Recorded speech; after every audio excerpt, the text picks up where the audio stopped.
الحمد لله نحمده ونستعينه ونستغفره ونعوذ بالله من شرور أنفسنا ومن سيئات أعمالنا من يهده الله فلا مضل له ومن يضلل فلا هادي له وأشهد أن لا إله إلا الله وحده لا شريك له وأشهد أن محمدًا عبده ورسوله أعوذ بالله من الشيطان الرجيم يا أيها الذين آمنوا اتقوا الله حق تقاته ولا تموتن إلا وأنتم مسلمون يا أيها الناس اتقوا ربكم الذي خلقكم من نفس واحدة وخلق منها زوجها وبث منهما رجالا كثيرا ونساء واتقوا الله الذي تساءلون به والأرحام إن الله كان عليكم رقيبا يا أيها الذين آمنوا اتقوا الله وقولوا قولا سديدا يصلح لكم أعمالكم ويغفر لكم ذنوبكم ومن يطع الله ورسوله فقد فاز فوزا عظيما أما بعد فإن خير الحديث كتاب الله وخير الهدي هدي محمد صلى الله عليه وسلم وشر الأمور محدثاتها وكل محدثة بدعة وكل بدعة ضلالة أو كما قال عليه الصلاة والسلام সম্মানিত উপস্থিতি, আমরা সর্বপ্রথম আল্লাহ রাব্বুল আলামিনের প্রশংসা করছি, অতঃপর সালাত ও সালাম পাঠ করছি আমাদের নবী, প্রিয় নবী মুহাম্মদ সাল্লাল্লাহু আলাইহি ওয়াসাল্লামের উপর। আল্লাহুম্মা সাল্লি আলাইহি আল্লাহুম্মা বারিক আলাইহি। সম্মানিত উপস্থিতি, ইমাম বুখারী ট্রাস্ট ও কুল্লিয়াতুল কোরআনের যৌথ আয়োজনে সাপ্তাহিক ইসলামী মজলিস, এই মজলিসে আপনাদের সবাইকে স্বাগত। আমাদের আজকের মজলিসের আলোচনার বিষয় হল বরকতপূর্ণ শাম অঞ্চল, ইসলামী ঐতিহ্য, কিয়ামতের আলামত ও বর্তমান প্রেক্ষাপট। বিষয়টি খুবই সময় উপযোগী এবং আমাদের এই বিষয়টা জানা খুব জরুরি। আজকের শিরোনামে বেশ কয়েকটি বিষয় রয়েছে, যে বিষয়গুলো নিয়ে আলোচনা করলে, এক একটা অংশ নিয়ে আলোচনা করলে বা ভালো করে বুঝতে গেলে আমাদের ভালো একটি সময়ের প্রয়োজন পড়ে। তারপরেও আমরা পুরো বিষয়ের উপরে আলোকপাত করার চেষ্টা করব যেন আমরা সুন্দরভাবে বিষয়টি বুঝতে পারি। সম্মানিত সুধী, আমাদের এই আলোচনার শুরুতেই রয়েছে বরকতপূর্ণ শাম অঞ্চলের বিষয়টি। এরপরে ইসলামী ঐতিহ্য নিয়ে কিছু আলোচনা করব, তারপরে কিয়ামতের আলামত এবং বর্তমান প্রেক্ষাপট নিয়ে কথা বলবো। বরকতপূর্ণ শাম অঞ্চল, এখানে আমাদের দুইটা জিনিস বোঝা দরকার।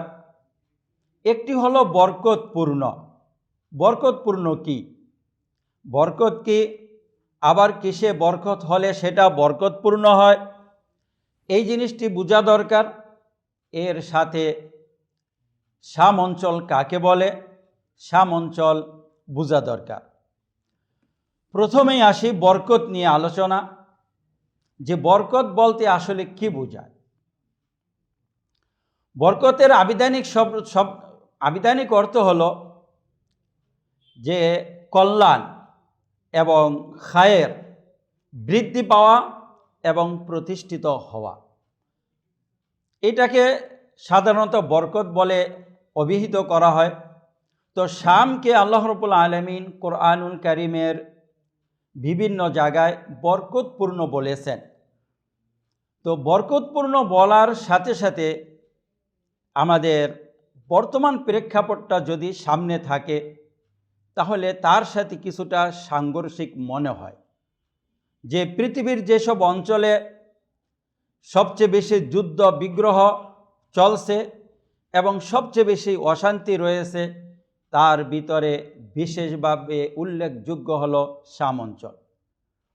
এত কিছুর পরেও শাম অঞ্চল কীভাবে বরকতপূর্ণ হলো এবং আল্লাহ রাব্বুল আলামিন এটাকে বরকতপূর্ণ বললেন, তারপরেও কেন এখানে এত সমস্যা, এত যুদ্ধ, এত অশান্তি, এইসব প্রশ্ন আমাদের অন্তরে একটু ঘুরপাক খায়। তো এই বিষয়টি বুঝার আগে আমরা একটা জিনিস বুঝি যে বরকত, আমরা যারা আল্লাহ রাব্বুল আলামিনের কল্যাণে বা অনুগ্রহে ঈমানের যে নিয়ামত রয়েছে এটা লাভ করেছি, এই ঈমানের নিয়ামত দুনিয়ার ভিতরে বরকতের একটা কেন্দ্র এবং সবচেয়ে বড় নিয়ামত হলো ঈমানের নিয়ামত। ঈমান যার ভিতরে নাই, সে এবং যার ভিতরে ঈমান রয়েছে তারা দুজন কখনো সমান বা বরাবর হতে পারে না। আখলাকি এবং আচরণগত বিষয় রয়েছে, সেখানে মানুষ অনেক সময় বরাবর হতে পারে, কিছু কিছু ক্ষেত্রে অমুসলিম রয়েছে, নির্ধারিত কিছু মুসলিমের চেয়ে আখলাকি দিক দিয়ে এগিয়ে যেতে পারে।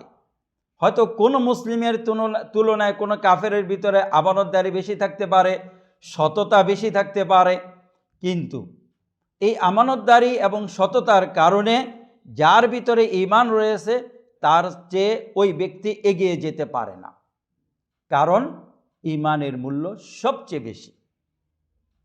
তো একজন মুসলিমকে আমরা কখনো যার ভিতরে ইসলাম নেই তার সমান করতে পারি না, তার ভিতরে যতই সততা এবং আমানতদারি থাক না কেন। তো আল্লাহ রাব্বুল আলামিন এই শামকে বরকতপূর্ণ বলেছেন।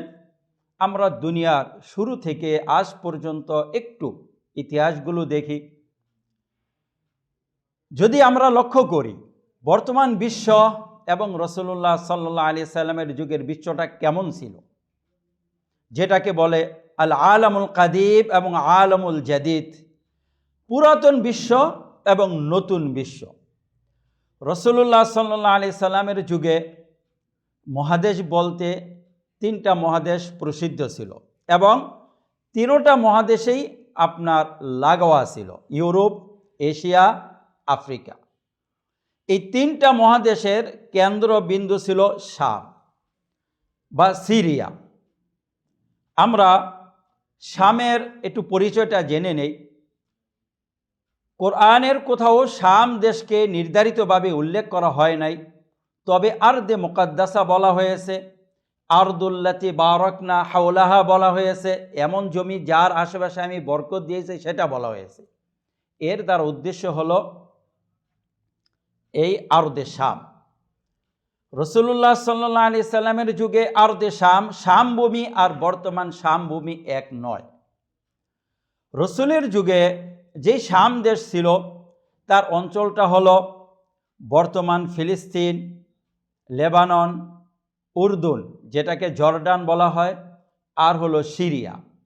এই চারটা দেশ এবং তুরস্কের দক্ষিণাঞ্চল যেটা সিরিয়ার সাথে লাগোয়া, আর সিনা পর্বত যেটা রয়েছে তুর, যেটা মিশরের অংশ সেটা।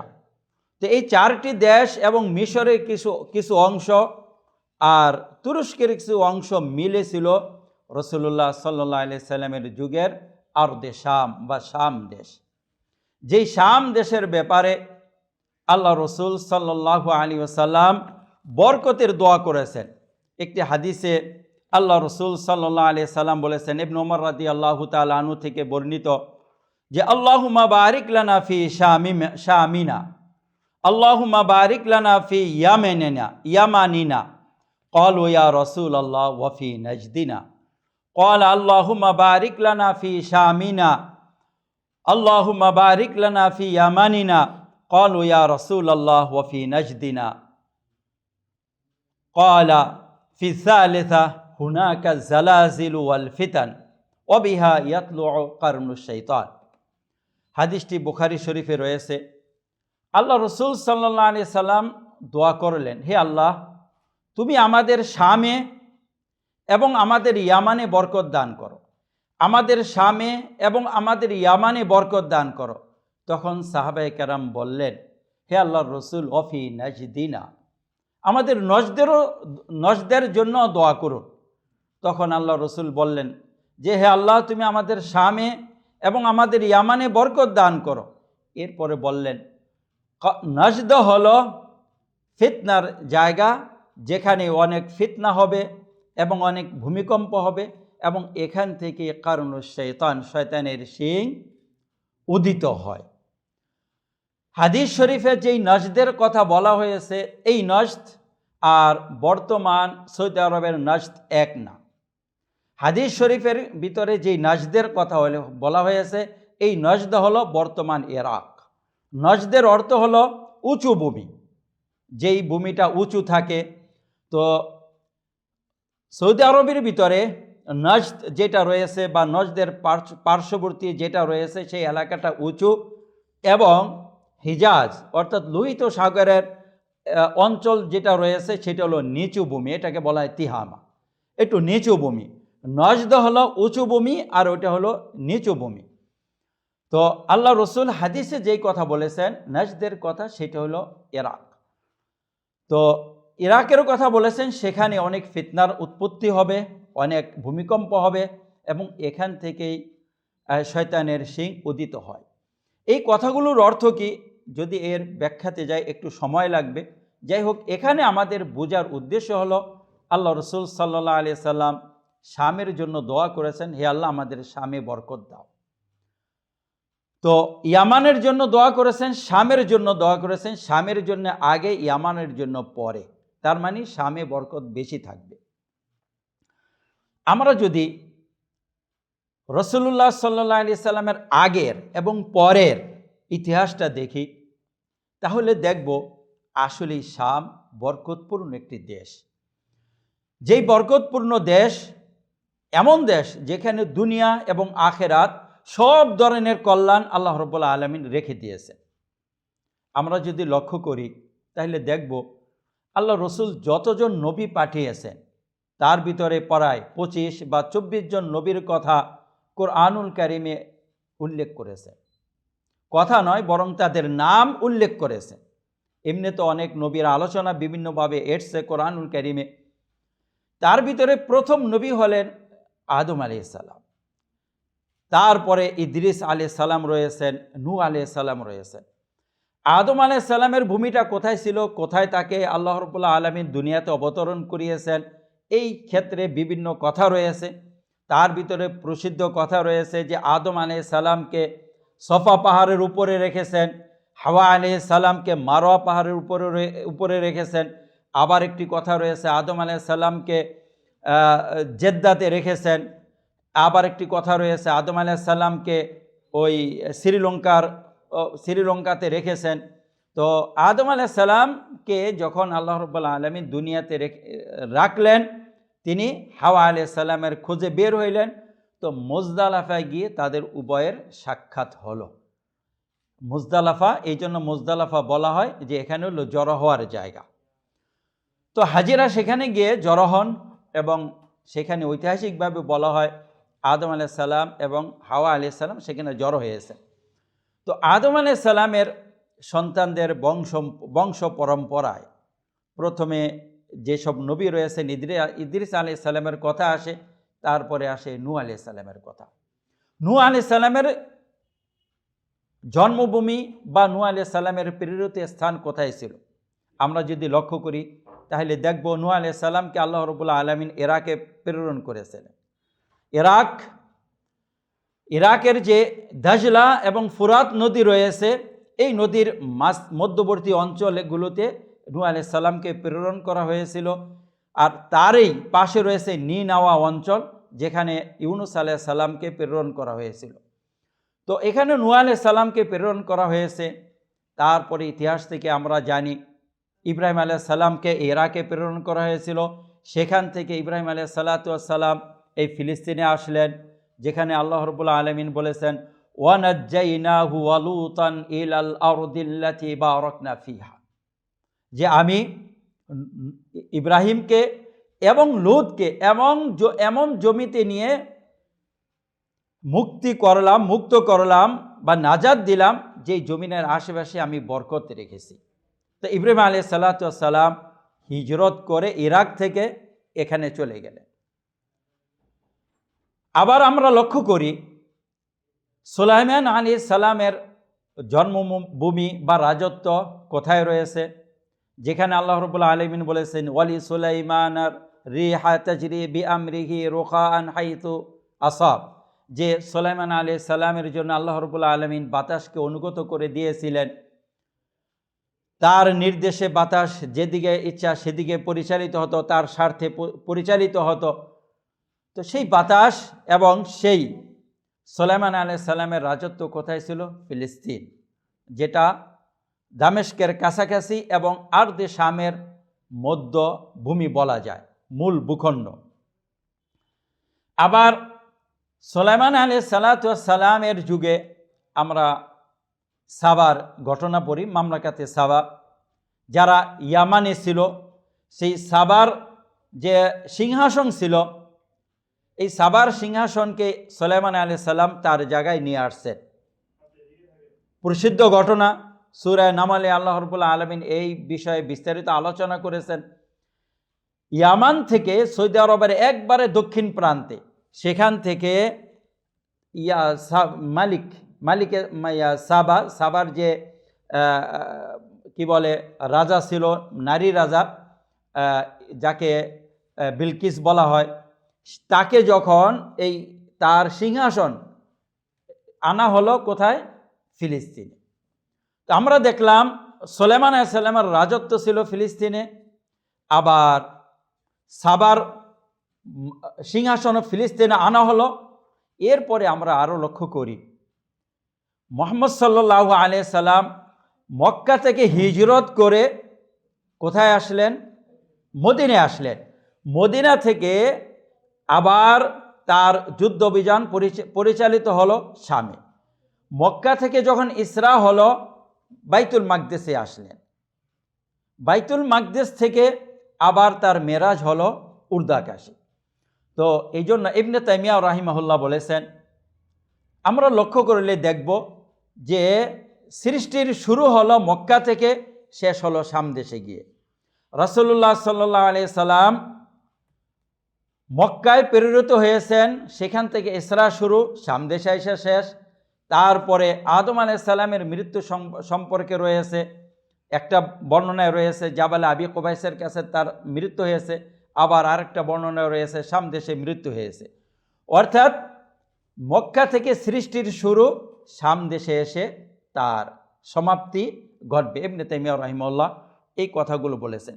যাই হোক, রাসূলুল্লাহ সাল্লাল্লাহু আলাইহি সাল্লামের শাম দেশের জন্য যে দোয়া করেছেন, আমরা লক্ষ্য করি যে নবীদের যে কেন্দ্রভূমি ছিল এই শাম দেশ।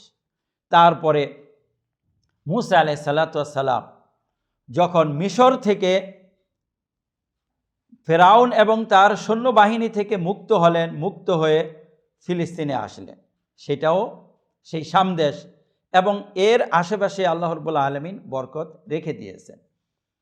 তো বরকত দুই ধরনের বরকত, একটা হলো দুনিয়াবি বরকত, আরেকটা হলো আখিরাতের বরকত।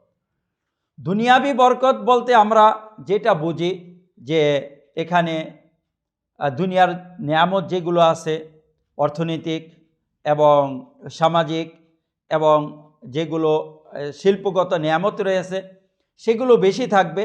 আমরা এগুলো যদি লক্ষ্য করি তাহলে শাম দেশে আদি যুগ থেকে অনেক বেশি দেখতে পাবো। আমরা যারা বিভিন্ন সভ্যতা নিয়ে পড়াশোনা করেছি, সেই সভ্যতার একটা বিশেষ কেন্দ্রভূমি ছিল এই শাম দেশ। এই জন্য শাম দেশকে দখল করা নিয়ে আদি যুগ থেকে বিভিন্ন পরাশক্তির মাঝে একটা দ্বন্দ্ব ছিল। শাম দেশ একসময় পারস্যদের দখলে ছিল, এরপরে শাম দেশকে রোমানরা দখল করে নিল, খ্রিস্টানরা। তারপরে এখানে মুসলিমরা শাম দেশকে দখল করলো, শাম দেশ বিজয় করলো। এরপরে মুসলিমদের কেন্দ্রভূমি শাম দেশে পরিণত হলো। আল্লাহ রসুল সাল্লাল্লাহু আলাইহি সাল্লাম বললেন, শাম দেশের লোকেরা যদি নষ্ট হয়ে যায় তাহলে তোমাদের মাঝে আর কোনো কল্যাণ থাকবে না। কেন? শাম দেশকে যদি আমরা লক্ষ্য করি তাহলে 3টা মহাদেশের কেন্দ্র, এদিক দিয়ে ইউরোপ মহাদেশ, এদিক দিয়ে আফ্রিকা মহাদেশ, এদিক থেকে এশিয়া মহাদেশের মিলন কেন্দ্র হলো শাম দেশ। তো মুসলিমরা যত যুদ্ধ পরিচালনা করেছে তার কেন্দ্রভূমি ছিল শাম দেশ। বিশেষভাবে যখন শাম বিজয়ী হয় ওমর ইবনুল খাত্তাব রাদিয়াল্লাহু তাআলা আনহুর যুগে ইয়ারমুকের যুদ্ধে, সেখানে প্রথম গভর্নর ছিলেন আবু উবাইদা ইবনুল জাররাহ, তারপরে ছিলেন ইয়াজিদ ইবনে মুআবিয়া, ইয়াজিদ ইবনে আবি সুফিয়ান, আবু সুফিয়ান রাদিয়াল্লাহু তাআলা আনহুর ছেলে। আবু সুফিয়ানের ছেলে ইয়াজিদ যখন মারা যায়, তারপরে সেখানকার গভর্নর হলেন মুআবিয়া রাদিয়াল্লাহু তাআলা আনহু। মুআবিয়া রাদিয়াল্লাহু তাআলা আনহুর যুগে প্রায় 20 বছর সেটা এই মুআবিয়া রাদিয়াল্লাহু তাআলা আনহুর বলা যায় রাজধানী ছিল। মুআবিয়া রাদিয়াল্লাহু তাআলা আনহুর পরে উমাইয়া খেলাফতের যুগে, যে বনু উমাইয়ার খেলাফত চলছে, মুআবিয়া রাদিয়াল্লাহু তাআলা আনহুর পরে ইয়াজিদ, তারপরে আবার মুআবিয়া, তারপরে মারওয়ানের পরে আব্দুল মালিকের পরে তার 3 ছেলে, এক জামাতা ওমর ইবনে আব্দুল আজিজ, তারপরে তার বংশধরের যে খেলাফত চলেছিল হিজরি 132 হিজরি পর্যন্ত, তখন এই রাজধানী ছিল এই শাম দেশ। এই শাম দেশেই যুদ্ধের বা ইসলামী জেহাদের মূল কেন্দ্র ছিল, এবং এখান থেকেই মুসলিম বিশ্ব পূর্ব থেকে পশ্চিম পর্যন্ত বিশাল এলাকা জয় করেছে, যেটাকে আমরা বলি সেই স্পেন থেকে নিয়ে চীনের পশ্চিম সীমান্ত পর্যন্ত। তো এই যে বিশাল এলাকা মুসলিমদের অধীনে আসলো, এই মুসলিমদের অধীনে আসার কেন্দ্রভূমি ছিল কি? শাম দেশ। অর্থাৎ শাম দেশ থেকে মুজাহিদদেরকে বিভিন্ন জায়গায় প্রেরণ করা হতো, এবং এখান থেকেই পরবর্তীতে ইউরোপ, যেটাকে আমরা কস্তান্তিনিয়া বলি এবং বর্তমান তুরস্ক কে বলা হয়, এবং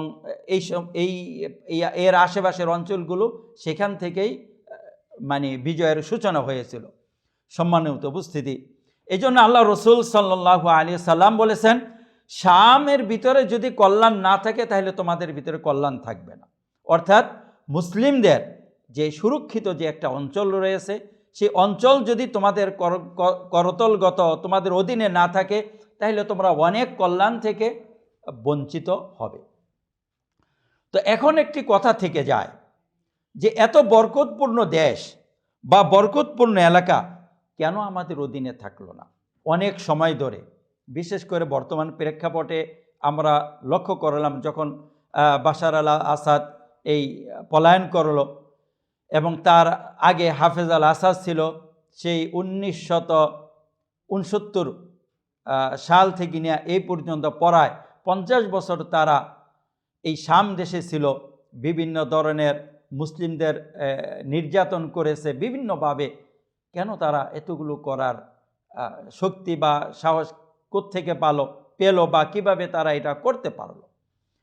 এখানে একটি কথা হলো, দেখেন, এটা দুনিয়াতে আমরা শুধু নাজ ও নেয়ামতের ভিতরে থাকব, সব সময় স্বাচ্ছন্দ্যের ভিতরে থাকব, আরামায়েশে থাকব, এটা কিন্তু আল্লাহ রাব্বুল আলামিনও চান নাই। এই জন্য আল্লাহ রসুল সাল্লাল্লাহু আলাইহি ওয়াসাল্লাম একটা হাদিসে বলেছেন, যে হাদিসটা আবু হুরায়রা রাদিয়াল্লাহু তাআলা আনহু থেকে বর্ণিত, যে রাসূলুল্লাহ সাল্লাল্লাহু আলাইহি সাল্লাম বলেছেন, আবু হুরায়রা না, সুহাইব ইবনে সিনান রাদিয়াল্লাহু তাআলা আনহু থেকে বর্ণিত, রাসূলুল্লাহ সাল্লাল্লাহু আলাইহি সাল্লাম বলেছেন, আজাবান লি আমরিল মুমিন ইন্না আমরাহু কুল্লাহু খায়র ওয়া লাইসা যালিকা লি আহাদিন ইল্লা লিল মুমিন ইন আসাবাতু সাররাউ শাকরা ফাকানা খায়রান লাহু ওয়া ইন আসাবাতু দাররাউ সাবারা ফাকানা খায়রান লাহু, রাওয়াহু মুসলিম। অর্থাৎ আল্লাহ রসুল বলতেছেন মুসলিমদের বিষয়টা খুব আশ্চর্যজনক। আর এমনটি মুসলিম ছাড়া অন্য কারোর জন্য নেই। অর্থাৎ ইন আসাবাতহু সাররাউ শাকারা ফাকানা খাইরাল্লাহ, মুসলিমদের যদি কল্যাণ পৌঁছে সে আল্লাহর শুকরিয়া আদায় করে, এটা তার জন্য কল্যাণকর। আর মুসলিমদের যদি মুসিবত পৌঁছে সে আল্লাহর কাছে ধৈর্য ধারণ করে, সে আল্লাহর কাছে সবরের সব লাভ করে। আর এইটা মুসলিম ছাড়া আর কারোর জন্যই নেই। এই জন্য আল্লাহ রসুল বলছেন যে মুসলিমদের বিষয়টা খুব আশ্চর্যজনক। এই দুই অবস্থার বাইরে আমরা নেই। হয়তো কখনো সুখে থাকি, কখনো দুঃখে থাকি। সুখে থাকলে আল্লাহ রাব্বুল আলামিনের কৃতজ্ঞতা আদায় করে শুকরিয়ার সওয়াব অর্জন করি, আর দুঃখে থাকলে সবর করে সবরের সওয়াব অর্জন করি। তো দুটোটাই মুমিনদের জন্য কল্যাণকর। যাদের ঈমান নেই তারা এই সওয়াব লাভ করতে পারে না। তো আল্লাহ রাব্বুল আলামিন আমাদের কাছ থেকে যেমন সুখের সময়ের শুকরিয়া চান, তেমনইভাবে তিনি দুঃখের সময়ে আমরা কেমনভাবে আল্লাহর ইবাদত আঞ্জাম দেই, আল্লাহর উপরে কেমন তাওয়াক্কুল প্রদর্শন করি, সেটাও আমাদের কাছে দেখতে চান। এই জন্য আল্লাহ রাব্বুল আলামিন কুরআনুল কারীমের সূরা মুহাম্মাদের 31 নম্বর আয়াতে বলেছেন, ওয়ালা নাবলুয়ান্নাকুম হাত্তা না'লামাল মুজাহিদিনা মিনকুম ওয়াস-সাবিরিন, আমি তোমাদেরকে পরীক্ষা করব যেন আমি তোমাদের ভিতরকার মুজাহিদ যারা রয়েছে, যারা ধৈর্যশীল রয়েছে, তাদেরকে আমি জেনে নিতে পারি। যদি এই জিহাদ, এই পরীক্ষা, এই ইবতিলা না থাকে, তাহলে তো দুনিয়াতে কোনো অমুসলিমই থাকবে না। তাহলে কে মুসিবত সহ্য করেও ইসলামের উপরে আসে সেটা পরীক্ষা হবে না, বরং সবাই ইসলামের ভিতরে প্রবেশ করবে, তার অন্তর ইসলাম থাক বা না থাক। এই জন্য আমরা লক্ষ্য করি মক্কার যুগে কোনো মুনাফিক ছিল না। কেননা ওই সময় মুসলিমদের জন্য কোনো হালুয়া রুটি ছিল না। যে ইসলাম গ্রহণ করত তার উপরে কষ্ট আর কষ্ট, সীমাহীন মুসিবত, সীমাহীন দুর্ভোগ তার উপর আপতিত হতো। মক্কার জীবনে কোনো মুসলিম ছিল না, আস্তাগফিরুল্লাহ, কোনো মুনাফিক ছিল না। যা মক্কার যুগে যারা ইসলাম গ্রহণ করেছে একেবারে খাঁটি মুসলিম। কিন্তু মদিনাতে আসার পরে বিশেষ করে বদর যুদ্ধ এবং এরপরে খন্দকের যুদ্ধ, আরও যে যুদ্ধগুলো সংগঠিত হলো, যেখানে মুসলিমরা বিজয় লাভ করলো, তখন কিছু লোক দেখলো যে মুসলিম হলে তো দেখা গেল অনেক নেয়ামত পাওয়া যায়, যুদ্ধের গনিমত লাভ করা যায়, মুসলিম না হলে এটা পাওয়া যাবে না। তাই কিছু লোক উপরে উপরে ইসলাম গ্রহণ করলো, কিন্তু ভিতরে তারা মুসলিম ছিল না। তবে যারা মুসলিম ছিল না এরা আবার খাঁটি মুসলিমদের কাছে, রসুলের কাছে চিহ্নিত ছিল, এরা মুনাফিক চিহ্নিত ছিল। কিন্তু আল্লাহ রসুল সাল্লাল্লাহু আলাইহি সাল্লাম মুনাফিকদের ব্যাপারে কোনো সিদ্ধান্ত নেননি, এবং তাকে অনেক সময় বলাও হয়েছিল যে আপনি মুনাফিকদের কেন হত্যা করেন না? এরা আমাদের ভিতরে থেকে, সমাজে থেকে হাতের আস্তিনের ভিতরকার সাপের মতো দংশন করে, এদের বিরুদ্ধে কেন আপনি ব্যবস্থা নেন না? তখন আল্লাহ রসুল সাল্লাল্লাহু আলাইহি সাল্লাম একটা দূরদর্শীমূলক কথা বললেন যে পরবর্তীতে মানুষ এসে বলবে ইন্না মুহাম্মাদান ইয়াকতুল আসহাবা, তো মুহাম্মদ তো তার সাথীদের হত্যা করত। উবাই ইবনে সালুল যে মুনাফিকদের সর্দার ছিল, আল্লাহ রসুল যদি তাকে হত্যা করতেন তার নেফাকের কারণে, আজকে যারা নাস্তিক, যারা মুরতাদ, যারা ইসলামের দুশমন, তারা বলতো যে মুহাম্মদের সবচেয়ে হিতাকাঙ্ক্ষী, সবচেয়ে ঘনিষ্ঠ সাহাবী ছিল আব্দুল্লাহ ইবনে উবাই ইবনে সালুল। এজন্য মুহাম্মদ তার আপনজনকে হত্যা করে নিজের ক্ষমতাকে পাকাপোক্ত করেছে, ইত্যাদি ইত্যাদি করেছে। তো আল্লাহ রসুল সাল্লাল্লাহু আলাইহি সাল্লাম দুশমনদেরও এতটুকু বলার সুযোগ তিনি দেননি।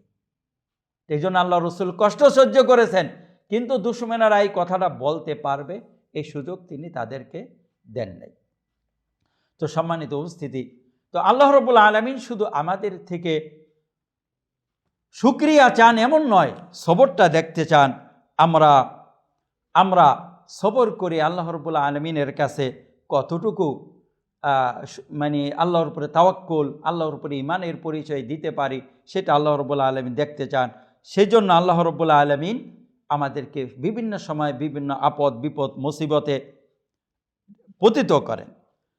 এরপরে আল্লাহ রাব্বুল আলামিন এক আয়াতে বলেছেন, যেটা সূরা আলে ইমরানের 111 নম্বর আয়াত, সেখানে বলেছেন, লা ইয়াদুররুকুম ইল্লা আযা ওয়া ইউকাতিলুকুম ইউওয়াল্লুনাকুমুল আদবারা সুম্মা লা ইউনসারুন। লা ইয়াদুররুকুম ইল্লা আযা, যদিও কাফেররা তোমাদেরকে কোনো ক্ষতি করে তাহলে সেটা বাহ্যিকভাবে ক্ষতি করবে, তোমাদের ঈমানের ক্ষতি করতে পারবে না। শারীরিকভাবে কষ্ট দিবে, হয়তো তোমার সম্পদ নিবে, কিংবা তোমাকে হত্যা করলো, কিন্তু তোমার ঈমানের কোনো ক্ষতি করতে পারবে না। লা ইয়াদুররুকুম ইল্লা আযা ওয়া ইউকাতিলুকুম ইউওয়াল্লুনাকুমুল আদবারা সুম্মা লা ইউনসারুন। যদি তোমাদের সাথে যুদ্ধে লিপ্ত হয় তাহলে তারা আবার পশ্চাৎপসারণ করবে। তো শাম দেশে কাফেররা যতই মুসলিমদেরকে নির্যাতন করেছে, আলহামদুলিল্লাহ তাদের বরকতের যে মূল জায়গা রয়েছে সেটা থেকে তাদেরকে বঞ্চিত করতে পারে নাই, ঈমান হারা করতে পারে নাই।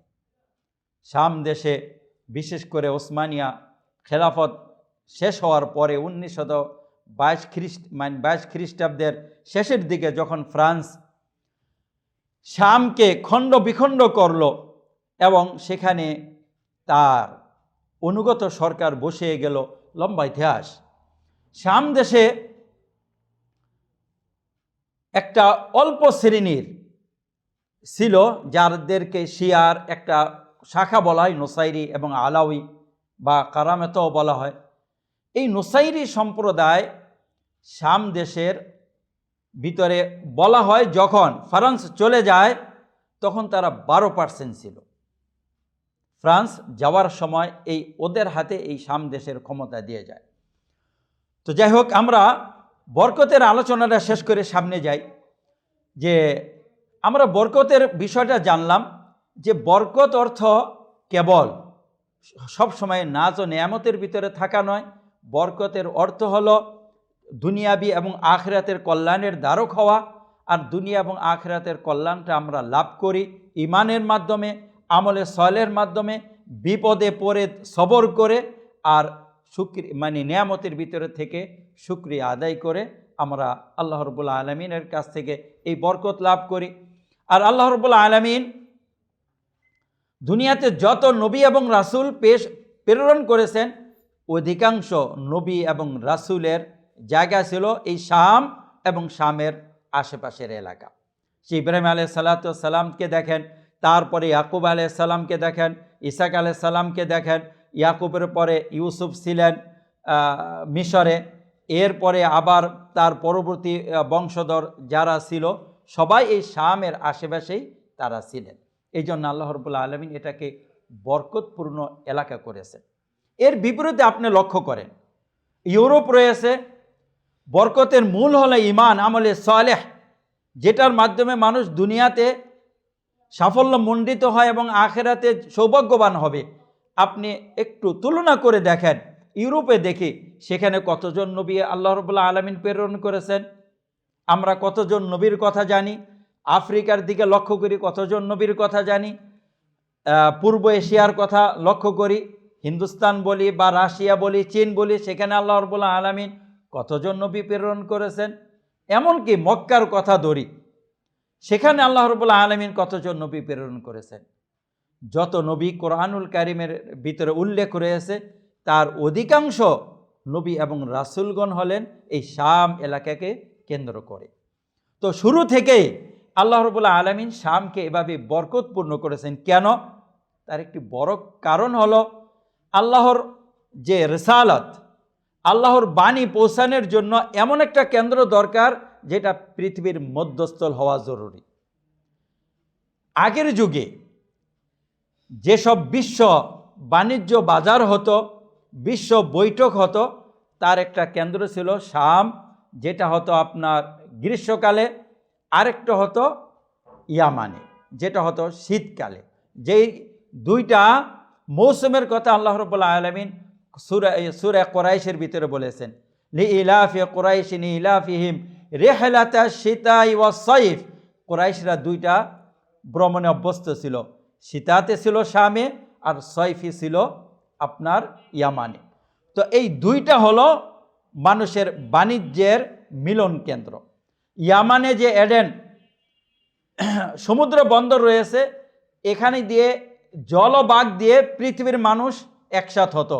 এশিয়া থেকে মানুষ এদিকে যেত, আফ্রিকা থেকে এদিকে আসতো, আবার ইউরোপ থেকে ঘুরে এদিকে আসতো, আবার সৌদি আরবের লোক ওখানে যেত। তো এখানে যত নবী এবং রাসূল প্রেরিত হতেন তাদের লোকজন এখানে গেলে এখান থেকে তারা পুরা বিশ্বের লোকজনের কাছে আল্লাহর রিসালত পৌঁছাইতে পারতেন। এই জন্য আল্লাহ রাব্বুল আলামিন কেন্দ্রের ভিতরে রেখেছেন যে নবুয়তের জায়গাটা। আবার যখন স্থলভাগে তারা বিশ্ব বাজারকে কেন্দ্র করে জড়ো হতো শাম দেশে, তখন এই শাম দেশে কোনো নবী এবং রাসূল থাকলে তাদের দাওয়াত তারা নিতে পারতেন, গ্রহণ করতে পারতেন, এবং নবী রাসূলগণ তাদের দাওয়াতকে বিশ্ব বাজারে বা বিশ্ব সমাজে সহজে পৌঁছে দিতে পারতেন। এই জন্য আল্লাহ রাব্বুল আলামিন তার নবীদের জন্য এবং তার রসুলদের জন্য শাম দেশকে বাছাই করেছেন। আর এই জন্য আল্লাহ রাব্বুল আলামিন বলেছেন শাম দেশ হলো বরকতপূর্ণ, অর্থাৎ আমলে সালেহের বরকত, দুনিয়াবি বরকত এবং আখিরাতের বরকত, সব ধরনের বরকত ছিল এখানে।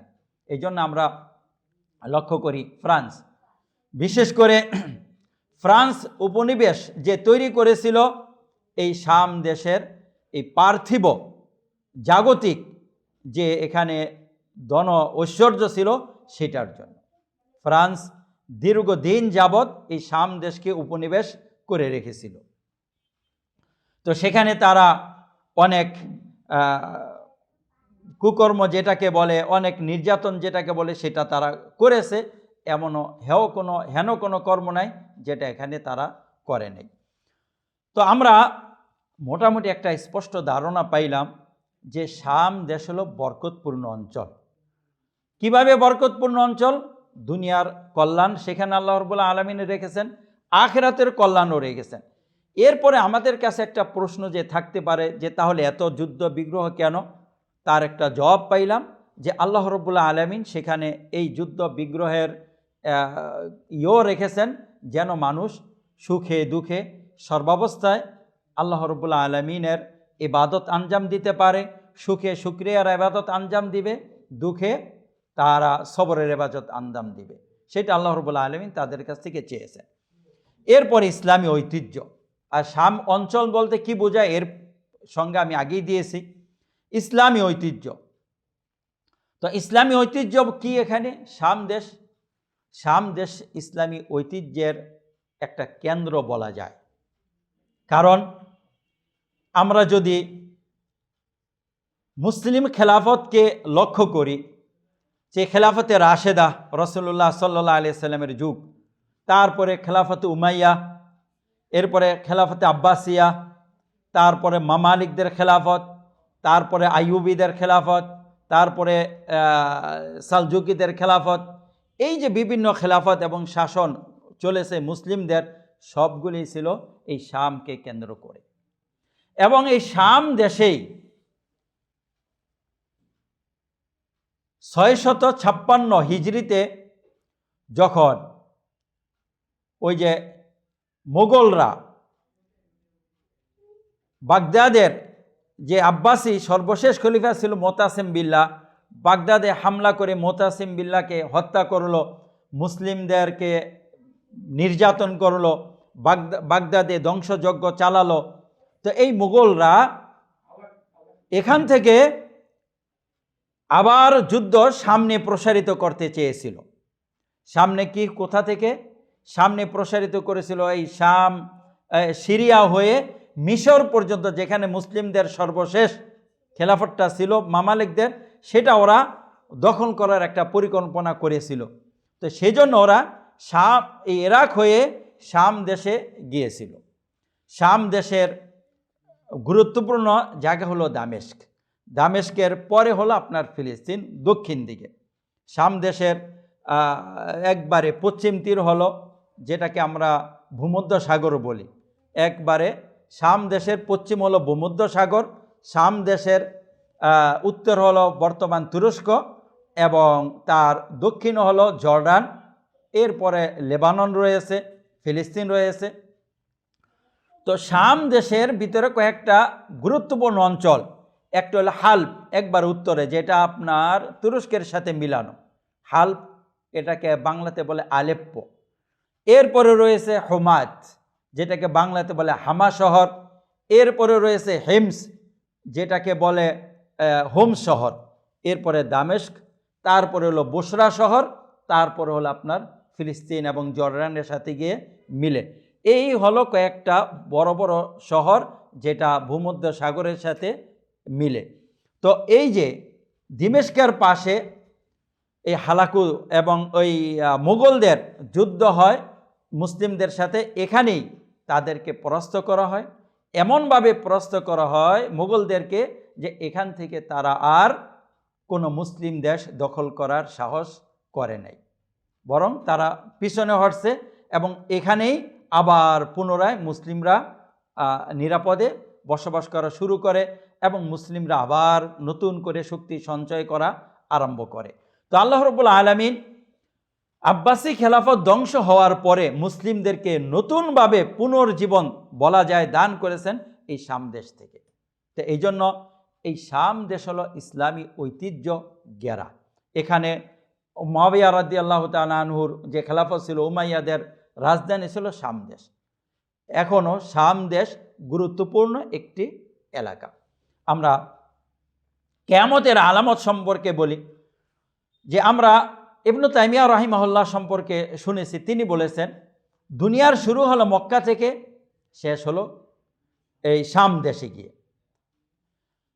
রাসূলুল্লাহ সাল্লাল্লাহু আলাইহি সাল্লামের বিশুদ্ধ হাদিসে রয়েছে যে ইয়ামান থেকে একটি আগুন বের হবে, যে আগুন মানুষকে হাঁকিয়ে বিভিন্ন দিক থেকে হাঁকিয়ে শাম দেশে জড়ো করবে। আল্লাহ রাব্বুল আলামিন সূরাতুল হাশরে বলেছেন যে হুয়াল্লাযী আখরাজাল্লাযীনা কাফারু মিন আহলিল কিতাবি মিন দিয়ারিহিম লিআউয়ালিল হাশর, যে প্রথম হাশরের জন্য আহলুল কিতাব কাফেরদেরকে তাদের ঘরবাড়ি থেকে বের করে দিয়েছেন, বিতাড়িত করেছেন। তো এখানে প্রথম হাশরের কথা বলে বুঝিয়েছেন দ্বিতীয় হাশর এখানে হবে, কিয়ামত। আল্লাহ রাব্বুল আলামিন কিয়ামত সংগঠিত সেখানে করবেন। কিভাবে করবেন আল্লাহ ভালো জানে। কিভাবে এত মানুষের সংকুলান হবে সেটা আল্লাহ ভালো জানে। আল্লাহ রাব্বুল আলামিনের কাছে সব সম্ভব। প্রসারিত করতে পারেন যেভাবে আল্লাহ রাব্বুল আলামিন চান, সেভাবে তিনি করতে পারেন। তা আল্লাহ রাব্বুল আলামিনের শক্তি, সামর্থ্য, কুদরত আমরা যেটা কল্পনা করেও অনেকটা আন্দাজ করতে পারবো না। তো যাই হোক, আলেমগণের হাদিসের ভাষ্য থেকে আলেমগণ বলেছেন যে কিয়ামত সংঘটিত হবে এই শাম দেশের ভূমিতে। এরপরে বর্তমান প্রেক্ষাপট নিয়ে কিছু কথা না বললেই নয়। দেখেন, শাম দেশ বর্তমান বিশেষ করে কেন আমাদের আলোচনায় শাম দেশটা এলো। শাম দেশ আলোচনায় আসার বড় একটি কারণ হলো ইতিপূর্বে শাম দেশে যেই সরকার ছিল সেই সরকারের পতন হয়েছে, বাশার আল আসাদের পতন হয়েছে। তার পতনের পরে এখন মুসলিমরা শাম দেশের কর্তৃত্ব বা ক্ষমতা দখল করেছে। তারা এখনো যে নিরাপদ তা নয়। কিভাবে মুসলিমদের হাতছাড়া হলো শাম দেশ, কিভাবে তারা এতটা দিন সেখানে নির্যাতিত ছিল, কি হয়েছিল, ইতিহাস লম্বা। আমরা জানি আরব ইসরায়েল একটা যুদ্ধ হয়েছিল 1966 সালে। 6 দিন ব্যাপী যুদ্ধ হয়েছিল। যে যুদ্ধটা ছিল ইসরায়েলের মাঝে এবং আরবদের মাঝে, যেখানে আরবের 6টা রাষ্ট্র ইসরায়েলের বিরুদ্ধে একজোট হয়েছিল।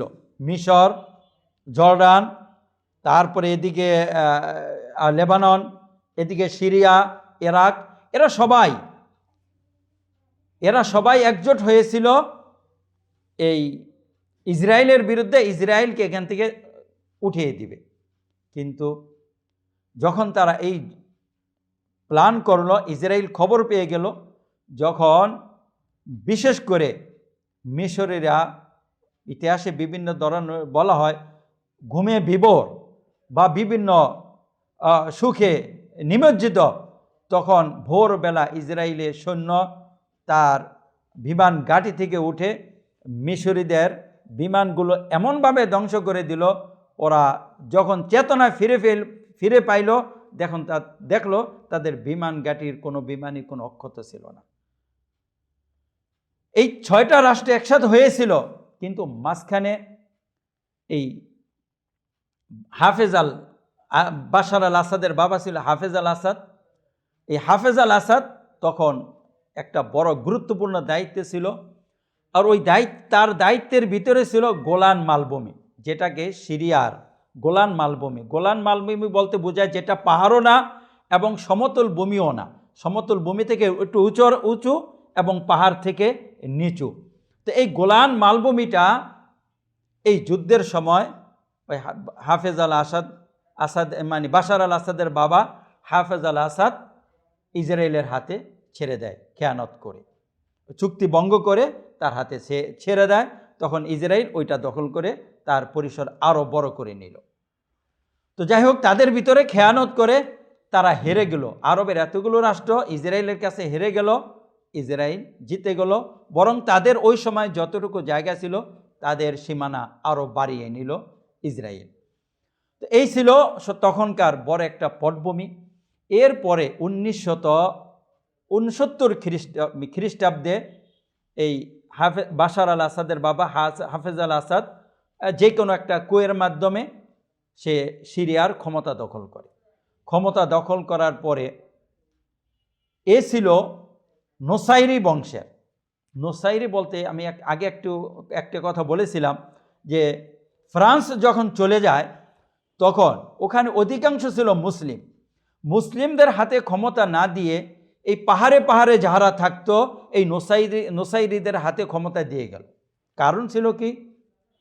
কারণ ছিল ফ্রান্স যখন চলে যায় তখন ওখানে ক্ষমতা কার হাতে দিয়ে যাবে এটা নিয়ে মুসলিমদের সাথেও দেন দরবার করেছে এবং নোসাইরিদের সাথেও দেন দরবার করেছে। এমন কিছু শর্ত জুড়ে দিয়েছিল যেটাকে অনেকটা নাকে খত দেওয়ার মতো বলে। তো এই নাকে খত দিয়ে মুসলিমরা শাসনভার নিতে প্রস্তুত হয় নাই। পরে ফ্রান্স ওরা কি করলো, তখনকার সময়ে এই সিরিয়ার ভিতরে 12% বলা হয় এই নোসাইরি গ্রুপ, শিয়াদের একটা গ্রুপ, যারা শিয়াদের চেয়েও জঘন্য। তারা পাহাড়ে থাকতো, তাদেরকে অস্ত্র টাকা পয়সা দিয়ে তাদের হাতে ক্ষমতা দিয়ে দিল যে তোমাদের হাতে সিরিয়ার ক্ষমতা দিয়ে গেলাম, তোমাদের হাতে এই অস্ত্র রেখে গেলাম, তোমরা পুরো সিরিয়াকে নিয়ন্ত্রণ করবে আর আমাদের এই শর্তগুলো মেনে চলবে। তারা বলল ঠিক আছে। তারা হলো সংখ্যালঘু, ক্ষমতা লোভী, তো ক্ষমতা পাইছে। সংখ্যালঘুরা ক্ষমতা পাইলে কি করে? সংখ্যাগুরুর উপরে নির্যাতন চালায়, কেননা সবসময় সে আতঙ্কের ভিতরে থাকে কখন আমার ক্ষমতা চলে যায়। তো এই সংখ্যাগুরুদের উপরে বিভিন্ন ধরনের অস্ত্রের মাধ্যমে নির্যাতন করে আসছে। বিশেষ করে এই বাশার আল আসাদের বাবা হাফেজ আল আসাদ ছিল 1982 খ্রিস্টাব্দে হোমাত শহরে একটা বিদ্রোহ হয়েছিল। বিদ্রোহ হওয়ার পরে তারা এই নির্যাতনের শিকার হয়ে হাফেজ আল আসাদ থেকে মুক্ত হতে চেয়েছিল, বিদ্রোহ করেছিল। বিদ্রোহ এমন নিষ্ঠুরভাবে দমন করেছে যেটা কল্পনার বাইরে। কি করেছে? যে হোমা শহরকে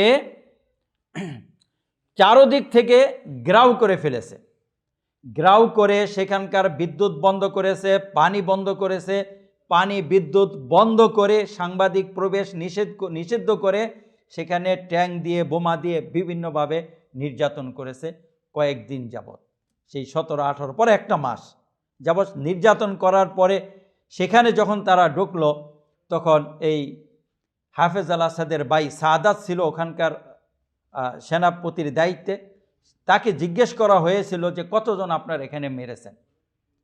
তখন কেউ বলেছিল 40,000, কেউ বলেছিল 30,000। তো ওখানকার মৃত্যুর যে সংখ্যাটা রয়েছে এই সংখ্যাটা নির্ধারিতভাবে কেউ বলতে পারে না। সর্বশেষ যে সবচেয়ে কম সংখ্যা হলো 12,000। তো 12,000 থেকে নিয়ে পড়ায় 40,000 মানুষ মুসলিমদেরকে হত্যা করেছে এই হোমাতে। এই বর্তমান যে বাশার আল আসাদ বাক্সে পলায়ন করেছে তার বাবা হাফেজ আল আসাদ। তো মুসলিমরা নানানভাবে সেখানে নির্যাতনের শিকার ছিল। তারা সব সময় চেষ্টায় ছিল কিভাবে তাদের থেকে নিজেকে মুক্ত করবে। যখন 2011 সালে আরব বসন্ত শুরু হলো, তিউনিসিয়াতে বিন আলীর পতন ঘটল, মিশরে হুসনি মুবারকের পতন হলো, লিবিয়াতে গাদ্দাফির পতন হলো, ইয়ামানে আলী সালের পতন হলো। এই সমস্ত পতন দেখে তখন সিরিয়ার জনগণ একটু উদ্বুদ্ধ হলো যে আমরাও এই সময়টাতে একটু দেখি নাজাত পাই কিনা, মুক্তি পেতে পারে কিনা। তখন তারা আবার বিদ্রোহ শুরু করলো। সেই যে বিদ্রোহ শুরু হলো, সেই বিদ্রোহ থেকে নিয়ে বর্তমান পর্যন্ত তাদের যে যুদ্ধ চলে আসছিল, আর এই যুদ্ধ চলে আসার ভিতরে বিভিন্নভাবে তাদেরকে নির্যাতন করে আসছে। তো এই নির্যাতনের ভিতর কত মানুষ সেখান থেকে নিজের বসতভিটা ত্যাগ করেছে, হারিয়েছে, এবং কত মানুষ জেলে ক্ষত বিক্ষত হয়েছে, তার কোনো শেষ নেই। নির্ধারিত সংখ্যা বলা মুশকিল। পরবর্তীতে সর্বশেষ বলা যায় আল্লাহ রাব্বুল আলামিন তাদেরকে মুক্ত করলেন বাশার আল আসাদের পলায়নের মাধ্যমে। কেন বাশার আল আসাদ পলায়ন করলো? এতদিন সে টিকে থাকলো, এখন কেন পলায়ন করলো? বর্তমান প্রেক্ষাপট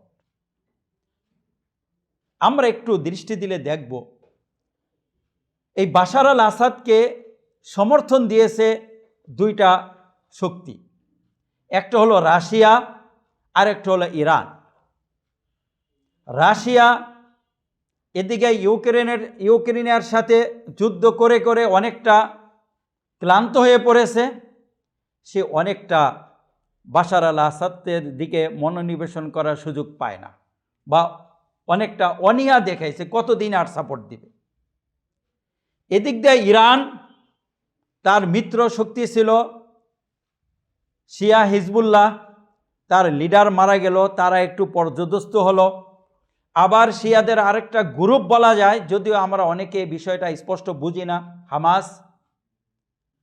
সে হামাসের পরাজয় ঘটল গাজাতে। এই দুইটা ঘটনায় ইরান পর্যদস্ত ছিল। আবার সিরিয়াতে ইরান সমর্থন দিয়ে দিয়ে অনেকটা ক্লান্ত ছিল। এদিকে ইরান আবার ইয়ামানে হুসিদেরকে সানাতে যারা ওই সানার রাজধানী যেটা দখল করে রয়েছে হুসিরা, যেটাকে আমরা বাংলাতে হুতি বলেছি যে হুসি, তো এই ওদেরকে সমর্থন দিয়ে দিয়ে ইরানও অনেকটা ক্লান্ত। এই সুযোগে বাশার আল আসাদ তার সেই সমর্থনটা না পেয়ে দেশ ত্যাগ করতে বাধ্য হয়েছে। সুবহানাল্লাহ। তো আল্লাহ রাব্বুল আলামিন মুসলিমদেরকে মুক্ত করেছেন, কিন্তু অনেকটা পরীক্ষা, অনেকটা কষ্ট তাদেরকে এর মাঝে পোহাতে হয়েছে। সম্মানিত উপস্থিতি, এটা হলো দুনিয়া।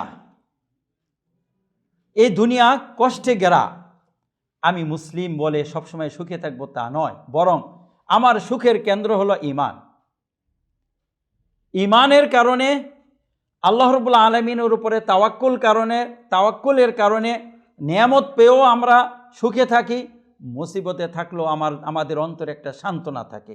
আমরা হতবিহ্বল হয়ে পড়ি না, আত্মহত্যা করি না। এই জন্য মুসলিমদের মাঝে আত্মহত্যার সংখ্যা আলহামদুলিল্লাহ নাই বললেই চলে।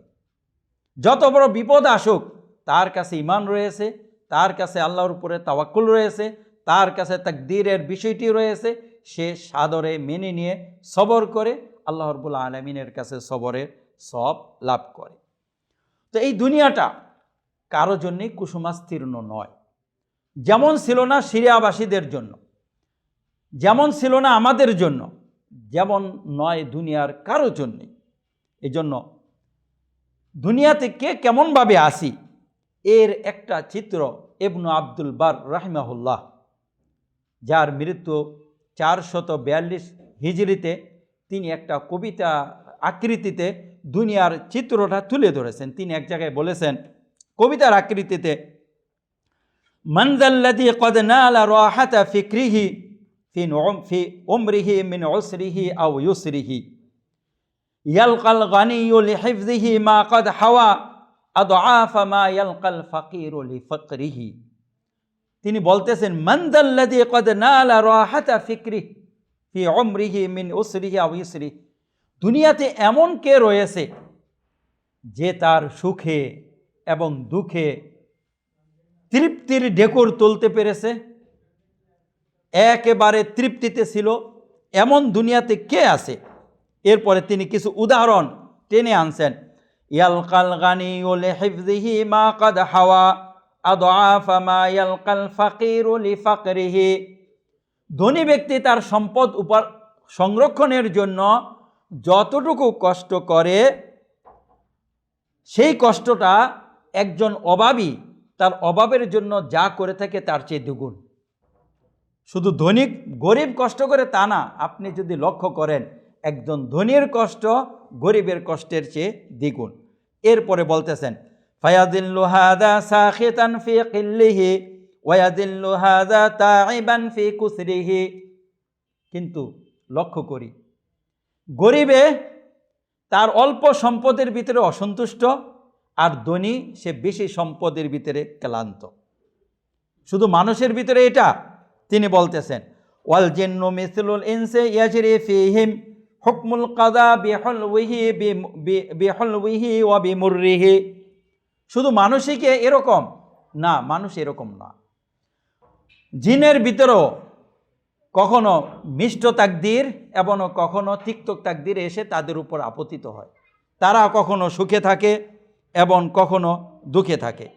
এরপরে বলতেছেন, ফাইদাল মুরিদু আতা লিয়াখতিফা খাতফা জা আশিহাবু বিহারকিহি ওয়া বিজাজরি। জিন শয়তানও যদি উপর থেকে কোনো সংবাদ চুরি করতে যায়, সেখান থেকে শিহাব উল্কাপিণ্ড নিক্ষেপ করে তাকে জ্বালিয়ে দেওয়া হয়। এরপরে বলতেছেন, ওয়ানাবিয়্যু সিদকিন লা ইয়াজালু মুকাযযাবা ইউরমা বিবাতিল কাওলিহিম ওয়া বিসিহরিহি। সত্যবাদী নবী, তাকেও কখনো জাদুকর বলা হয়েছে, কখনো আবার মিথ্যাবাদী বলা হয়েছে। আবার আমরা লক্ষ্য করি যারা রাজা বাদশাহ ছিলেন, তারও এক খবরে খুব খুশি হয়, আরেক খবরে আবার তাদের সেই প্রাসাদের ভিতরে সংকুচিত হয়ে আসে। শুধু মুসিবত আমার জন্য, আপনার জন্য, সিরিয়াবাসীর জন্য সেটা নয়, পুরা দুনিয়াতে যারা রয়েছে সবার জন্যই কখনো আসে কখনো যায়। তবে ইন্না মাআল উসরি ইউসরান ওয়া ইন্না মাআল উসরি ইউসরা। মোমেনদের জন্য সুসংবাদ হলো তাদের একটা মুসিবত থাকলে দুইটা খুশির সংবাদ থাকে। আজকে সিরিয়া মুক্ত, আল্লাহ রাব্বুল আলামিন তাদেরকে শিয়াদের থেকে মুক্ত করেছেন। এখান থেকে আমরা একটা জিনিস শিক্ষা লাভ করি, আমাদের অনেক ভাই যারা শিয়াদেরকে চেনে না, ইরানকে চেনে না, তারা মনে করে থাকে শিয়ারা মুসলিমদের বন্ধু। কখনোই মুসলিমদের বন্ধু নয়। বরং এই আমরা সিরিয়াকে লক্ষ্য করে দেখি, যখন হিজবুল্লাহ লক্ষ্য করলো বাশার আল আসাদ টিকতে পারতেছে না, তখন তারা ইসরায়েলের মুখোমুখি যে বর্ডার ছিল ওখান থেকে তারা সরে এসে এই মুজাহিদদেরকে প্রতিহত করার জন্য বাশার আল আসাদের পক্ষ অবলম্বন করেছে। ইসরায়েল যেমন বাশার আল আসাদের পক্ষ অবলম্বন করে মুজাহিদদের বিরোধিতা করেছে, তারাও করেছে। আমরা ইতিহাস থেকে জানতে পারি শিয়ারা মুখে মুখে যদিও ইসলাম প্রীতি প্রকাশ করে, এরা কখনো মুসলিমদের বন্ধু ছিল না এবং কখনো মুসলিমদের বন্ধু নয়। বরং আব্বাসি খেলাফত যে ধ্বংস হয়েছে, এই ধ্বংস হওয়ার নেপথ্যে কাজ করেছে শিয়ারা। বর্তমান ইরানে শিয়া রয়েছে এবং ইয়ামানের যে মূল রাজধানী সানা, সেটা শিয়াদের একটা গ্রুপ হুসিরা দখল করে রয়েছে। আবার ওমানের যারা রয়েছে এবাদি গ্রুপ, এটাও শিয়াদের একটা শাখা। তো এসব জায়গায় শিয়ারা রয়েছে, আজারবাইজানে শিয়ারা রয়েছে। তো এসব জায়গায় শিয়ারা থেকে শিয়ারা কখনো কোনো কাফেরের এক টুকরো জমি দখল করে না, কোনো কাফেরকে তাদের ধর্মের দিকে দাওয়াতও দেয় না। শিয়াদের একমাত্র লক্ষ্য হলো মুসলিমদের জমিকে দখল করা, মুসলিমদেরকে তাদের ধর্মের দিকে দীক্ষিত করা এবং মুসলিমদেরকে প্রতারিত করা। এই জন্য তারা কখনো আলী রাদিয়াল্লাহু তাআলা আনহুর মহব্বতকে প্রকাশ করবে, কখনো আহলু বাইতের মহব্বতকে প্রকাশ করবে, ইত্যাদিভাবে তারা মানুষদেরকে, আমাদেরকে ধোঁকা দিতে চায়। কিন্তু আমরা জানবো বা জেনে রাখি যে শিয়ারা কখনো মুসলিমদের জন্য বন্ধু ছিল না, বন্ধু থাকবে না, বন্ধু হবেও না। আল্লাহ রাব্বুল আলামিন এই সিরিয়াকে তাদের থেকে মুক্ত করেছেন। আল্লাহ রাব্বুল আলামিন এই সিরিয়াতে যেসব মুজাহিদ আছেন, আল্লাহ রাব্বুল আলামিন তাদেরকে শক্তিশালী করুন এবং যারা তাদের সন্তানদের, তাদের আত্মীয় স্বজনকে সিরিয়াতে হারিয়েছে তাদেরকে আল্লাহ রাব্বুল আলামিন উত্তম বিনিময় দান করুন এবং সেখানে যেসব মুসলিমরা শাহাদত বরণ করেছে তাদের গুনাহগুলো ক্ষমা করে আল্লাহ রাব্বুল আলামিন তাদেরকে জান্নাতবাসী করুন। যারা সেখানে অসুস্থ রয়েছে তাদেরকে সুস্থতা দান করুন এবং দীর্ঘ সময়ের যুদ্ধ বিগ্রহে যেই ক্ষয়ক্ষতি সিরিয়াতে হয়েছে সেই ক্ষয়ক্ষতি কাটিয়ে ওঠার তারা তৌফিক লাভ করুক, সেই জন্য আল্লাহ রাব্বুল আলামিনের কাছে দোয়া করি। সাথে সাথে আমরা আমাদের জন্য, আমাদের দেশের জন্য এবং প্রতিটা মুসলিম দেশের জন্য দোয়া করি। আল্লাহ রাব্বুল আলামিন আমাদেরকে আমাদের শত্রুদের হাত থেকে সুরক্ষা দান করুন এবং আমরা যেন সঠিকভাবে ঈমান ও ইসলামকে বুঝে ঈমান ও ইসলাম আঁকড়ে ধরে থাকতে পারি, সেই তৌফিক দান করুন। আমিন। ওয়া আখিরু দাওয়ানা আনিল হামদুলিল্লাহি রাব্বিল আলামিন। হাযা ওয়া সাল্লাল্লাহু তাআলা আলা নাবিয়িনা ওয়া ইমামিনা মুহাম্মদ ওয়া আলা আলিহি ওয়া সাল্লাম।